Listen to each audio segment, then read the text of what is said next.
छोटिया उपदेशटी भाई सही मानक पाई जो माने पाठ पढ़िबा बयस रे प्रेम करी प्रेम रे धक्का खाइबा परे जीवन हारिबा भली निष्पत्ति नेउछंती। जेतेबेले से माने प्रेम करंती प्रेमर निशारे निजर परिवार को समय देई नथांती।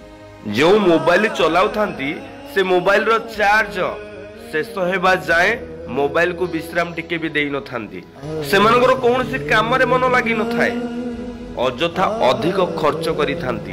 प्रेमर निशा एते चढ़ी जाए जे सांग साथी मानकु समय टिके भी देई नथांती। जो पाठ पढ़िबा पई बापा माँ हॉस्टल रे छाड़ी चंती, पाठ पढ़िबा तो दूरर कथा अजथा खर्च अजथा बुलिबारे सेमाने समय को बर्बाद करी दै थांती पाठ पढ़िबा ना रे। हेले भाई बापा माँ केते कष्ट करी तुम मानकु पाठ पढ़ौचंती से कथा तुम केबे जानि परिबो नाही। जेतेबेले प्रेम निशा मुंड ऊपर को चढ़ी जाए ना, झियो की जदी धक्का दे दे पुओ को, पुओ जदी धक्का दिए झियो को, से माने मरिबा पई निष्पत्ति नै जायथा। अरे काहेकि ए सब करिवार माने कोन? जो माने तुमको पाठ पढ़ौचंती थरे से मानकु प्रेम करी देखो।